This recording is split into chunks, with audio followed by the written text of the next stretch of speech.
In the last class, I discussed the block diagram of ARM Cortex M4 processor.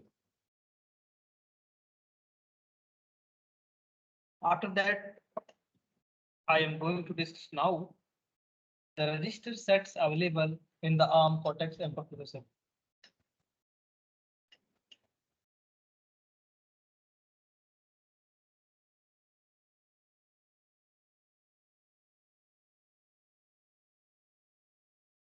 So first of all, when you are going to discuss the register set, you have to know the basic information regarding registers. So what is a registers? Registers is used to store the data. So whenever registers will use to store the data, it means that any intermediate data, like you can say, if the processor is doing some task or some job, then in between he has to store the data, then he will use the registers and it will take the data, it will store the data. But this storing is not a permanent. If you want to store the data, it means that you will use the memory. So registers is made up of flip-flops. So all of you know the varieties of flip-flops are available. With the help of flip-flop, you can make the registers. There are various registers, either shift registers. There are so many shift registers are available. So in that registers, when you are defining the registers, means you are defining the size of the registers. So it's very important to define the size of registers. Otherwise, you can't able to store the data, or you can use the maximum. You can use the register with maximum efficiency. So in this sections, I will study in Cortex M4 processor how many registers are there and what is the use of that particular register. So let's start with the processor registers. So processor registers, the internal registers are used to store and process temporary data within the processor code. So what will happen if processor is doing any task, then he needs to store some intermediate result in between, then you can use the registers. So all registers are inside the processor code, hence they can be accessed quickly. Now what is the benefit of that? So if the data stored in this register, it will be sent to the processor very fast. क्यों? क्योंकि ये processor के अंदर होता है. जैसे मान लो कि कॉलेज है, ठीक है, कॉलेज में एक बाहर से बच्चा आ रहा है और एक अंदर का बच्चा है. तो एक हॉस्टल का बच्चा है और एक बाहर का बच्चा है. तो हॉस्टल का बच्चा होगा वो जब मन होगा जब आ जाएगा, मतलब जल्दी आ सकता है. सेम तरीके से जो बाहर का बच्चा है उसको अगर इन्फॉर्म करेंगे सेम टाइम में तो क्या होगा, it will take more time to reach there. Same things will happen in the processor. Whenever the data is stored in this type of registers, that data will be reached to the processor. It's very short, very few seconds, very few, in very less short times. But if you want to access the data from memory location, what will happen? It will take more data to capture the from memory to the processor. That's why you are using the registers. And also it has load storage architectures. It means that whenever you are doing any process with memory data, they have to be first loaded from memory to registers and processed inside the processor core using register data only and then returned back to the memory. What will happen? Let us consider any task is operated by the processor. Then how these things will happen? Now all of you know that instructions and data will be stored in the memory. So whenever it will want to access the data from memory or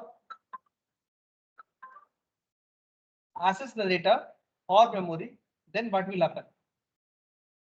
Now you have to think that whenever processor अगर कोई भी operations करना चाहेगा, कोई भी data अगर करना चाहेगा तो क्या होगा, that data will be taken from the memory. So सबसे पहला काम क्या है कि उस मेमोरी से डेटा निकाल के रजिस्टर्स में रखेगा, एंड देन अगर रजिस्टर्स में डेटा आ गया, then that data will be processed by the processor. It means that directly processor not able to operate the data whatever available in the memory. Okay, it means that it is the meaning कि direct processor data ले नहीं सकता. First of all you have to take the data from memory and you have to keep into the registers. The processor only be perform the operation with the help of data whatever registers have. तो registers के पास जो भी data रहेगा उसी data के साथ वो प्रोसेस कर सकता है. After finishing the process again the data, the result will be stored into the memory location, so that if you will store in the register, that is not a permanent. So for that purpose you have to store the data back to the memory. So this is the procedure. This is called load store architecture.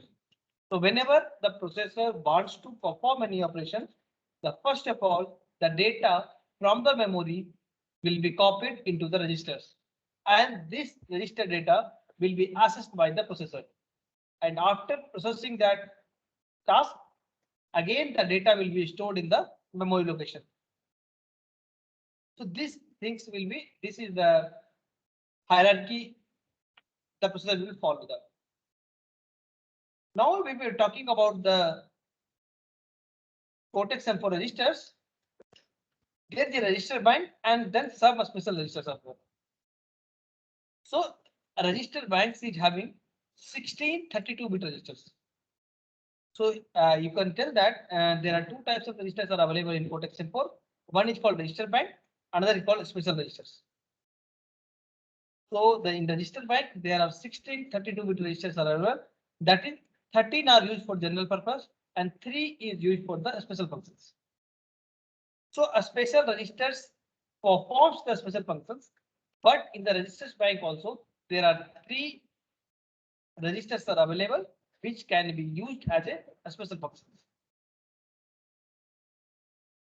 So see with this block diagram, this is replicated as a, you can say,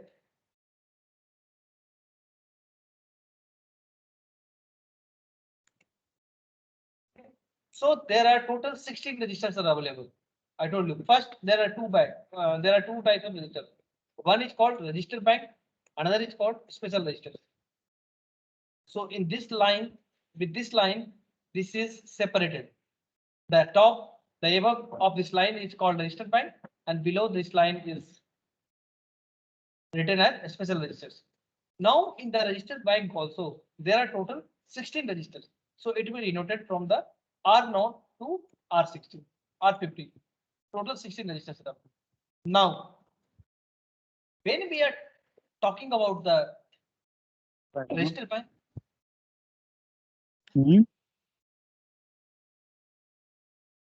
Yes.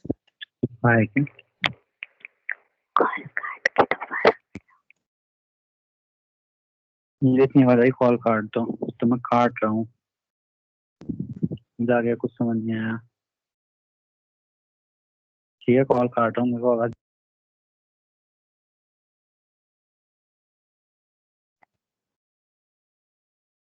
So you can think whenever we are talking about the registered bank, it means that in registered bank there are total 16 registers are available. That is denoted as R0 to R50.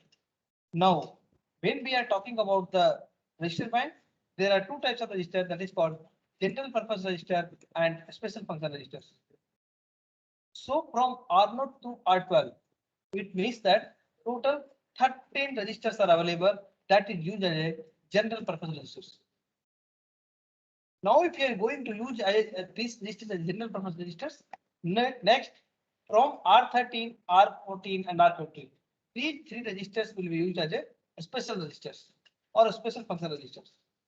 Now, if we are talking about general purpose registers, in that register from R0 to R7, from R0 to R7, this is the 8-bit registers, and that is called low registers. And also, when we are talking about the R8 to R12, that is also indicated as high registers. Okay, you can say that lower byte and higher byte.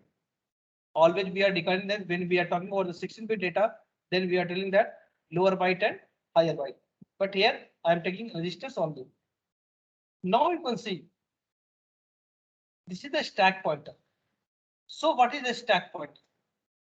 So a stack pointer is always indicated the top of the stack. So whenever we are talking about whenever we are storing the result, or sorry, we are storing the intermediate address of the program counter, then we can use the stack pointer. And now next is link registers. So link registers is used to store the return address of a subroutine or a function call. Whenever using the branch instructions, then at the meanwhile, when you are going to execute the branch instructions, it means that whatever the current instructions executing that address should be saved in the link registers. And the program counter, this program counter is responsible for storing the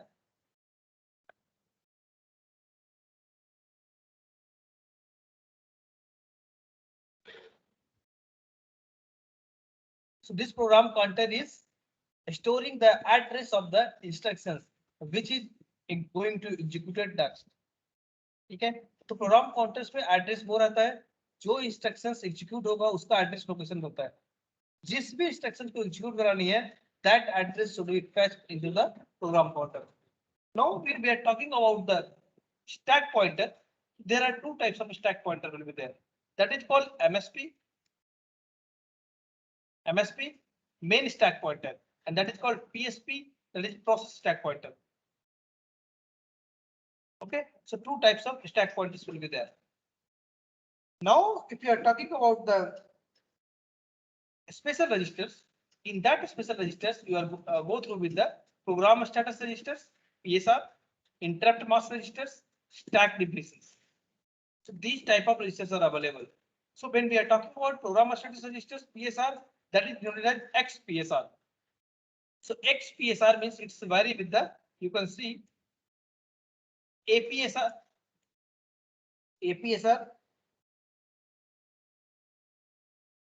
EPSR and IPSR. So these three types of PSR registers are there, program status registers are there. I will tell you in details what is the use of these three PSR. That is also called application PSR, it means application PSR. EPSR means execution PSR. IPSR means interrupt PSR. It means that it will show the status of the particular registers. So whenever any application is carried out, when any application is executed, then what is the status of these registers? Or you can say what is the status of these flags? EPSR, whenever it is executing at that time, what is the status of PSR? IPSR, if any interrupt will occur, then what is the status of this PSR? So in this way, you can categorize XPCR. So X represents A or I. Now, when we are talking about the interrupt mask registers, there are three types of interrupt mask registers are there. Pre-mask, fault mask, base, pre. Okay, so these three interrupt mask registers will be there. We will see the use of that, and also stack definition in that control registers will be there. So these various types of registers are available in this ARM Cortex M4 processor.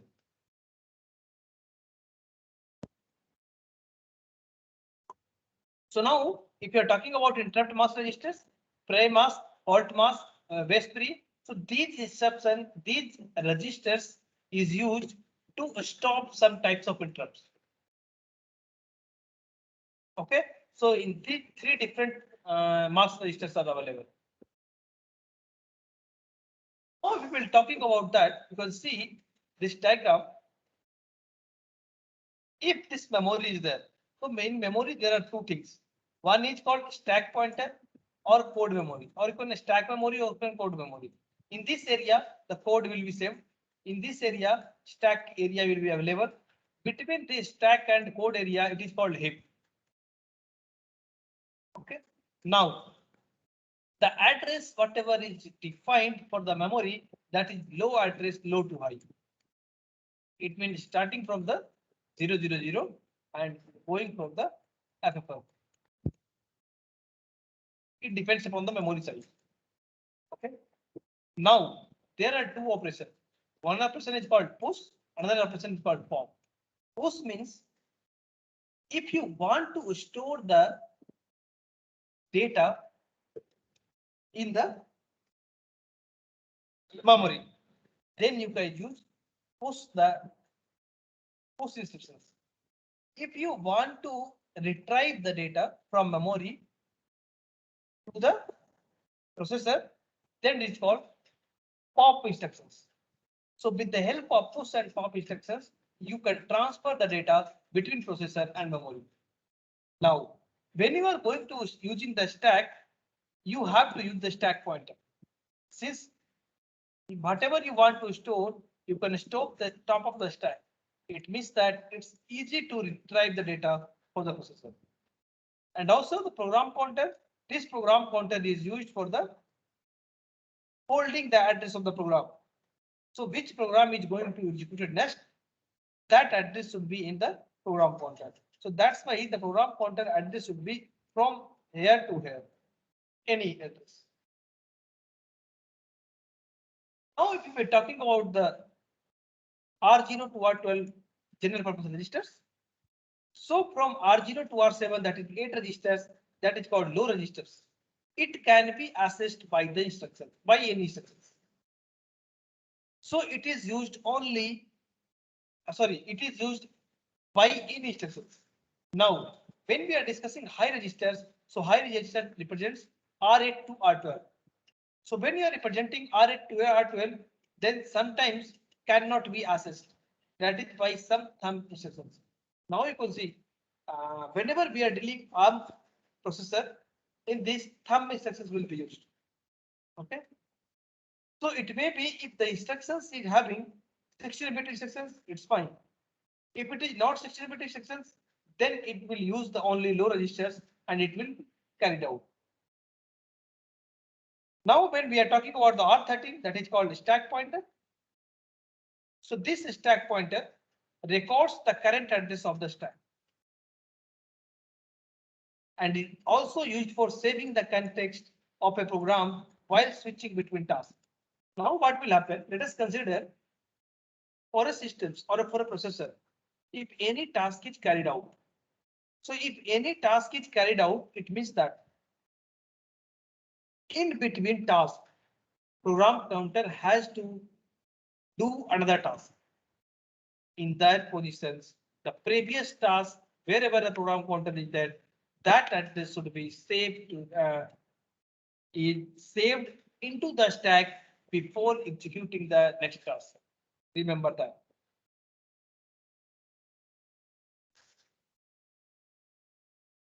Now, when we are dealing with the stack pointers, the two types of stack pointers will be there.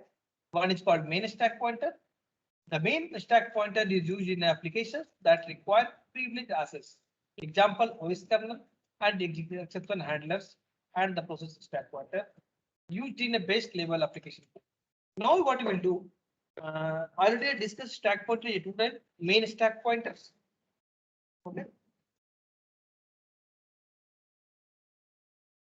Main stack pointer. Now, when we are talking about the exception handler, so some exception handler will be there. Means in the meantime, if you want to, the processor is doing some task, in that some task, necessary task will occur. Then you have to execute at that task. That is called exception handler. And the OS kernel is used for the embedded system, in which that is the type of operating system. But this is not a general operating system. It is used the firmware, and this kernel is used for establishing the connection between hardware and software between the embedded systems. So now when we are discussing the program counter, so the program counter, it records the address of the current instruction code. जो भी current instruction execute होगा, that address should be noted down or that should be stored in the program counter. Automatically incremented by 4 at each operations for 32-bit instruction code except branch instruction. Now, in the maximum instructions, whatever is the size of 32-bit, it will take 4 cycles to complete it. Simple. If 32-bit instruction will be there, then you do need to store this 32-bit instruction will take 4 memory locations. So 4 memory locations will require to store 32-bit instruction. Since one memory location will require, one memory location will store only 8-bit data in one location. So if you want to store 32-bit data, it means that you require 8-bit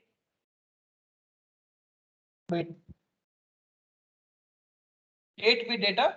It means 4 locations. That's why 8 into 4, 32-bit data will be. Except branch operations. So whenever branch operations will happen, you need not know about that. What is the size of the jump instructions and call instructions like that. So it depends upon the instructions. What is the size of the instructions? According to the size, you can jump program counter. If the size is 4, then it will jump +4.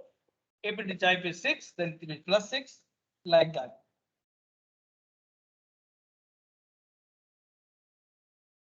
A branching operation, such a function call, will change the PC to a specific address. Meanwhile, it saves the current PC to the link address. Now, one link registers will be available. So the link registers, what it will do, link registers. So link register का नाम काम क्या है? जब कोई भी हम branch instructions, branch operations होता है, ठीक है? At that time, it is used to store the return address of a subroutine or a function call. Generally हम क्या करते हैं, कोई भी नॉर्मल अगर होता है तो उसके लिए हम स्टैक पॉइंटर यूज करते हैं, but in this case, in the case of branching operation, you can use the link register to save the address of the program counter. Now you can see that in this diagram, one is showing the call a subroutine, another is showing a return from a subroutine to the main program. So अगर मान लो कोई भी branch operations होता है, ठीक है, तो सबसे पहले क्या होता है, कॉल इंस्ट्रक्शन अगर आता है तो सबसे पहले जो भी करंट इंस्ट्रक्शन एग्जीक्यूट हो रहा है, ठीक है, जो भी करंट प्रोग्राम एग्जीक्यूट हो रहा है, at that time you have to left at that point of time, but you have to execute current instructions. Now you can see whenever the program counter is executing, that is the current program counter address, and then whenever any subroutine will occur, any interrupt will occur, or any call instructions will occur, then this program counter value will be saved to the link registers. Okay, so that PC value saved to the link registers, and then this program counter address will be copied from the subroutines. Load PC with the starting address of the subroutine. क्या होगा, पहला काम, अगर main program execute कर रहा है तो program counter की जो भी वैल्यू है, it doesn't matter, that value will be stored in the link registers, and the same time the starting address of the subroutine will be copied into the program counter. Same way, when you are returning back from subroutine, you can see the whatever the current program counter value is, last address of the subroutine. Okay, then what you will do, whatever the link registers will be there, whatever value you have stored in the link registers, that value will be loaded to the program counter. So load program counter with the address in link register to return the main program. Since you are finishing the program up to this, after that you can save this address in the program counter, then again the execution will be started from here onwards. So that's why the rest of programs will be carried out. So now this is the use of link registers. So now R14 is indicated as link registers. The link register is used to store the return address of a subroutine or a function call. The program counter will load the value of from link register after function is finished.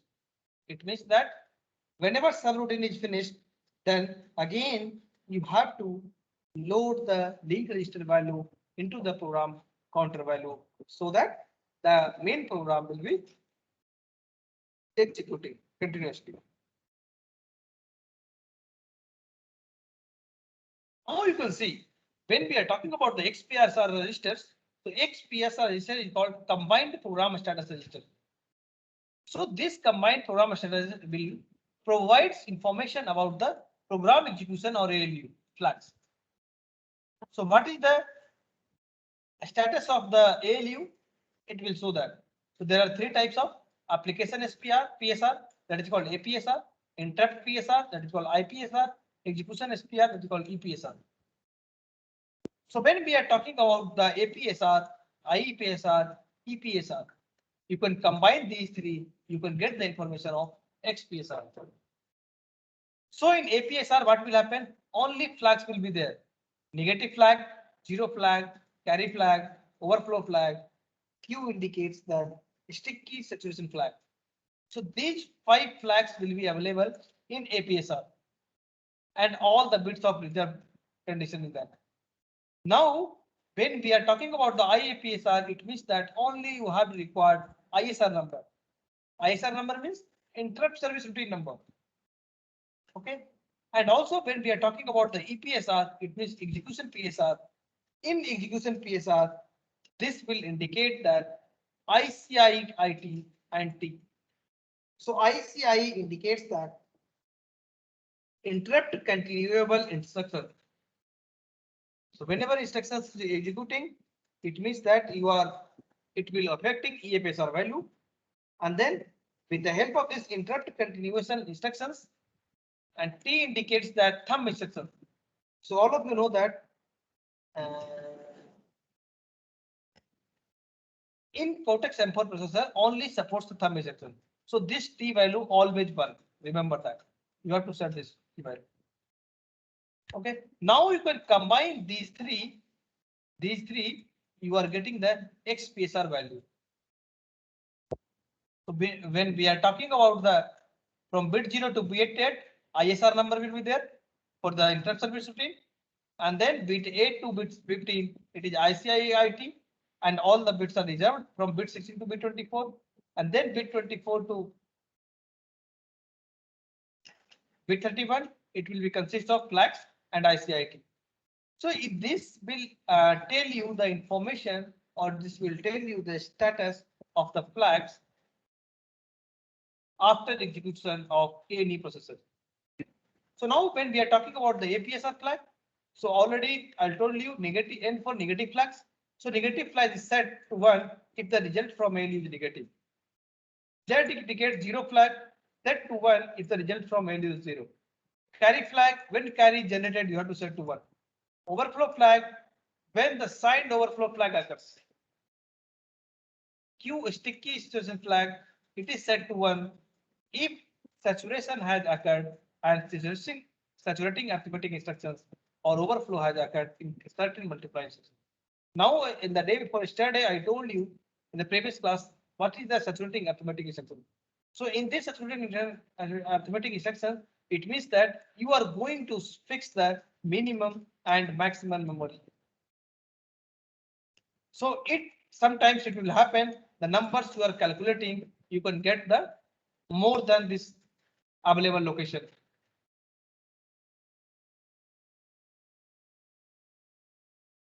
So when we are talking about the ISR number, this is the current executing interrupt service routine number. Okay, with the help of this, the processor will define which interrupt is going to process. Now EPSR or T indicates thumb state. So always 1, since Cortex M4 only supports the thumb state. More one processor states in the next model. It means that there are other versions of M4 registers are available, M4 processors are available. Cortex M3, Cortex M2, Cortex M0, M0 Plus, like that. Okay. So this M4 processor only supports thermostat. So we are going to define always t equal to 1. So ICIT interrupt continual instructions bit if then instruction status bit. It depends upon the instruction status bit. Okay. So if then conditions will occur, then you can use this bit. Now the next is interrupt mask registers. So there are three types of interrupt mask registers, that is called pre-mask, fault mask, and base 3. So you have to understand all these interrupt mask registers is of 1 bit. Remember, so 1 bit pre-mask set to 1 will block all the interrupts apart from the non-maskable interrupts and the hard fault exception. So when you are putting pre-mask equal to 1, it means that you are going to block all types of interrupts, but except non-maskable interrupts and hard fault exception. When you can set 1 bit fault mask, it means that when you are going to set fault mask equal to 1, it means that you are going to block all the interrupts apart from NMI. Okay, so in the pre-mask, you can block all the interrupts, but non-maskable interrupts and hard fault exception will not block. But in the case of fault mask, only all types of interrupts will block, but except NMI. So 1 bit base PI, if this is equal to 1, it means that 1 will block all interrupts of the same or lower level, allow interrupts and higher priority. So it depends upon the base P. You can also block the non-maskable interrupt.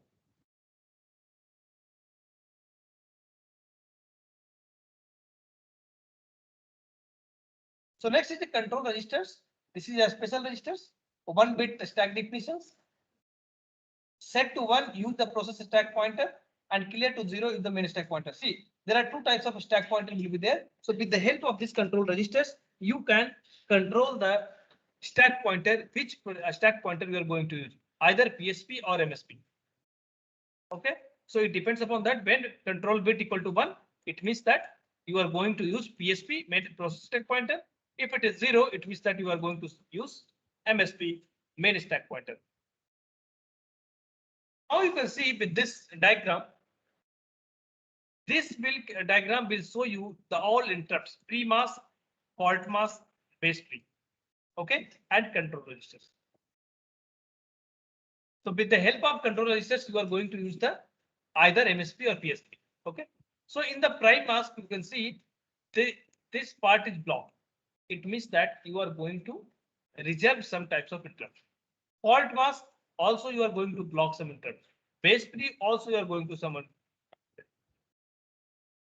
types of interrupt. So all the bits here from this bits are reserved. Only 1 bit is responsible for that. So that's why only you can use 1 bit. Okay. And if you are going to use the control register, then static definitions will be used. This is used by this bit. So these all are called bit addressable. Okay. With the help of this, you can manipulate or you can modify the system, which types of interrupts you need out or which types of interrupts you didn't need out. So this is all about the register sets available in the ARM Cortex M4.